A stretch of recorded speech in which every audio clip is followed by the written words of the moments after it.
குருவே துணை. நம்ம வாடிக்கையாளர்கள் அனைவருக்கும் வணக்கம். இன்றைக்கி நம்ம எதை பற்றி பார்க்க போகிறோம்னா, கார்த்திகை மாதம் பலன் பார்க்க போகிறோம். கார்த்திகை மாதம் சிம்ம ராசிக்கு பார்க்க போகிறோம்.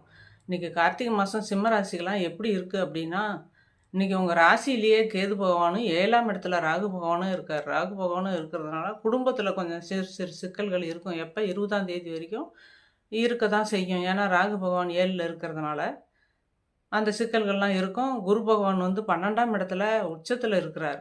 ஏன்னா சிம்மராசிக்கு 5ஆம் அதிபதி 12ஆம் இடத்துல இருக்கிறது நம்ம குழந்தைங்கிட்டேயும் சிறு சிறு மனஸ்தாபங்கள், பெரிய வயசு பிள்ளைங்களா இருந்தால் அந்த மாதிரி சிறு சிறு மனஸ்தாபங்கள் இருக்கிறதுக்கு வாய்ப்பு இருக்கும். ஏன்னா 5ஆம் அதிபதி தான் குரு பகவான். குரு பகவான் வந்து பூர்வ புண்ணியம், புத்திரஸ்தானம், புத்திஸ்தானம் இதெல்லாம் வருதா.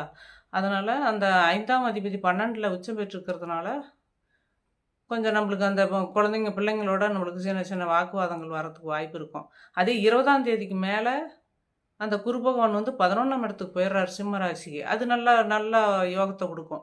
ஏன்னா 11ஆம் இடத்துக்கு போய் இந்த 7ஆம் இடம் ராகு பகவானை பார்க்குறாரு. அதே மாதிரி சிம்ம ராசிக்கு 3ஆம் இடத்தையும் 5ஆம் பார்வையாக பார்க்குறாரு. 5ஆம் இடத்தையும் குரு 20ஆம் தேதிக்கு மேலே பார்க்குறாரு. உங்களுடைய ராகு பகவானையும் குரு பார்க்குறாரு. அதுக்கு மேலே உங்களுக்கு வந்து நல்லா இருக்கும். அதே நேரத்தில் இன்றைக்கி அஷ்டம சனி நடந்துக்கிட்டு இருக்குது. அஷ்டம சனி வந்து 12ஆம் தேதி வரைக்கும், கார்த்திகை 12ஆம் தேதி வரைக்கும் அவர் வக்ர நிலையில் இருக்கிறாரு. 12ஆம் தேதிக்கு மேலே வக்ர நிவர்த்தி ஆகி நேர்கதிக்கு போகிறாரு. அதுக்கு மேலே இந்த சனி பகவானுடைய தாக்கம் கொஞ்சம் இருக்கும். அது 20ஆம் தேதிக்கு மேலே அதுவுமே தீர்ந்துடும். எப்படின்னா, இப்போ 20ஆம் தேதிக்கு மேலே கொஞ்சம் குருவனுடைய தொடர்பு வந்து இப்போ சனி பகவானுக்கு இருக்குது. 20ஆம் தேதிக்கு மேலே இல்லை, 20ஆம் தேதிக்கு மேலே அந்த தொடர்பு இல்லை, குருவனுடைய தொடர்பு இல்லாததுனால கொஞ்சம் சிக்கல்கள் வரதான் செய்யும். மற்றபடி ஒன்றும் உடல் நலத்தை பாதிக்கும். ஏன்னா சனி பகவான் வந்து 8ஆம் இடத்துல அஷ்டம சனியாக வர்றதுனால அந்த 12ஆம் தேதிக்கு மேலே உங்களுக்கு வந்து உடல்நல பாதிப்பு இருக்கிறதுக்கு வாய்ப்பு இருக்கும். அதுக்கு மேலே 12க்கு மேலே போயிட்டு அப்புறம் ஒரு 20 நாள் தானே கார்த்திகை மாதம் முடியறதுக்கு. அது ஒன்றும் பெரிய அளவில் வந்து பிரச்சனை இருக்காது.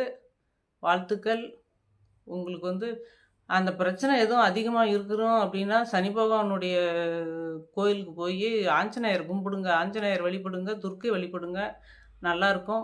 ஏன்னா 7ஆம் இடத்துல வந்து ராகு பகவான் இருக்கிறதுனால, துர்க்கை வந்து ராகு பகவானுக்கு உகந்த கடவுள். அதனால் இது 2யும் ஆஞ்சநேயர், துர்க்கை வழிபடுங்க. கார்த்திகை மாதம் உங்களுக்கு நல்ல மாதமாகவே இருக்கும். வாழ்த்துக்கள். சப்ஸ்கிரைப் பண்ணுங்கள், லைக் பண்ணுங்கள். தொடர்ந்து வீடியோ வரும். வாழ்த்துக்கள்.